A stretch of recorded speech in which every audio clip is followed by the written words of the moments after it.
Welcome. My name is Jeremy O'Connell, and I'm the head or lead developer, programmer, for the Connect2SSH Bash utility. In this video, I'm going to show you how to back up your database and what file you would need to use if you were going to sync your database across multiple devices. Now, a few things. Number one, if you're in a group setting where you have several system administrators on the same server, then you could actually edit the config file and point everyone at the same database file itself, instead of having, say, 10 different server administrators using 10 different files. I mean, you might want to. I mean, I'm not saying you could definitely do that if you needed to have different servers and different access to different things. That's fine. But if y'all wanted to share the same server, then you wouldn't necessarily need. Well, this video is not going to really review that situation. Really, when I get to syncing, what I'm talking about, just making this clear, is when you want to have multiple devices. So maybe you work at home and you need to make sure your office computer has access to the same database, or you work in an office setting as a system admin, you want to make sure your home computer or a laptop computer has access to it because you have a desktop, or you want to make sure that you sync the file to your smartphone, so when you're out in the field or tablet, you can get access to that data. So I just want to make that clear about syncing. Also about backing up. I understand, and hopefully you are doing this, you're backing up the system that the Connect2SSH utility is running from. However, if you make an error, you delete some data, you're not obviously going to want to have to restore everything back. I mean, you could use rsync or some utility to say what's changed, but what file would you need to restore from your backups? I mean, if you had tens of gigs, hundreds of gigs, terabytes of data or more, you don't want to obviously have to restore everything just for one file. Of course not. It makes no sense. So let's go ahead and discuss this. Now I'm going to run Connect2SSH ls for list servers. Now, as I've said in previous videos, a server does not have to be an actual server. It's anything that that runs an SSH daemon, so that an SSH client can connect to it, such as it could be a server, obviously. It could be some piece of networking equipment like a switch, a router, firewall device. It could be a printer, anything. It's any device. So when you see server here, just keep that in mind. It's any host node that has SSH, that you have an SSH entry for. So let's say that you're sitting here, and I'm going to show two different ways of doing this. I'll show this first using a GUI, and I'm using Ubuntu Mate 1604 LTS, but it'll be similar across other Linuxes and even other Unixes. And then I'll show from the command line. So just keep that in mind. So let's say that we have our database here, and obviously it's not a very big database. In reality, when you're using it, you'll probably end up with dozens or potentially hundreds, maybe even thousands of entries. So it wouldn't be that difficult to recreate this database, but still, we have to show something, right? So let me show you where Connect2SSH, at least by default, unless you made a change, will keep the SQLite database in the username that's connecting, well, the username you're logged into, in my case, developer. So it will be your root directory for your user, then .config for a hidden directory, /connect2ssh / and then there'll be a connect2ssh.db file. So I'm going to use Kaha, and let's go look at that. So I'm going to home. Now I'm looking for .config. Not here. That's because the file manager here is not showing hidden files and directories. Let's address that. Control C. There we go. So now we can see our .config directory. I double click that. We can see the Connect2SSH directory. We go into it, and here is the connect2ssh.db file, which is our SQLite database, which is storing the information you see here. So all we have to do is back this up. So if I'm going to make a bunch of changes, I would want to copy this and paste this, and I now have a copy.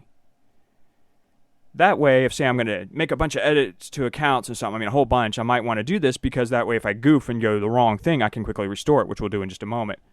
Now, if you watch the advanced video and you use this config file to move or rename your database file, you're going to have to obviously go to where that database file is. And I can't really help you there because you can move it anywhere you want to, including on NAS, network attached storages, or anything, some type of NAS, SAN, whatever.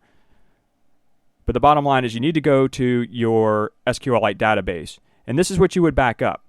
This is also the file you would need to sync. So you could put this on some type of syncing solution. You could use rsync to go to attached storage, or you could, for example, use Dropbox or some other method. But keep in mind, sync thing, whatever. But keep in mind, this file right here is not encrypted. Now, no passwords are stored in here, but still, you would need to protect this file. So you could do something like GBG it or some other. You'd have to protect it. That's all I'm going to say about that. You'd have to protect it. And I'm not going to get in all the ways you can sync it. This is just the file you would have to sync across to get it on your Android device, or get it to your home computer from your office computer, or from your laptop to your desktop, or whatever. So we have our file here. Now let's go ahead and let me delete something. So I'll clear this. And I'm not going to explain the delete in great detail because that's not the point. Let's just say we delete our CentOS server. Now, not the actual server, it's the entry. Connect2SSH isn't actually deleting any servers. This is the entry for the server. And let's ls this. And we go, oh, okay, there's only the CentOS one's gone. And you're like, oh no, I deleted the wrong one. Womp, womp, womp. I meant to delete the FreeBSD entry. Oh, great. Now, you could obviously re-enter it. That is a pain, though, in my opinion, when you can just restore your database file. That's what I would do. So, we'll go back to the Connect2SSH directory. Now, you can either delete this, or if you wanted to, you could say, I'm going to rename this just in case I make it even worse. And I'll just rename this, say, error. And then I'm going to restore my copy here to be connect2ssh.db. So we got connect2ssh.db from our restored. And if you see here, we only had one. We had just the server ID 2. I'll clear this, rerun that command, and now our CentOS web server entry is back. We restored it. Pretty easy, pretty simple, isn't it? So let's do this from the command line. I'll go ahead and send this to the trash. And now from the command line. So clear this. We need to change directories into our config. Now, obviously, you could do this all without typing the directory, but I'll just go into the directory to make it easier. We'll go cd into our first of all, I'll show you the current working directory is my home directory, so I just need to cd into the config directory, Connect2SSH. If I ls this, you'll see here we have two files, and here's our database. So if I do cp to copy, I'll make a backup of this, and then I'll just call this, say, backup. So now if I ls this, because we chose up here, we did cp, the original name and the new name, the backup, would call the backup file, we now have a backup in here.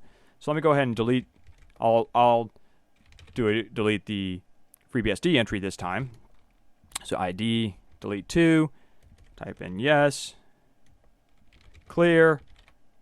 Now, the purpose is to show you the backing of the database, is not really to show you, talk about all the commands. So now, as you can see here, our FreeBSD server's gone, entry, we only have one, server ID 1, the CentOS one, no FreeBSD. So now you're like, oh, that's the wrong one, no.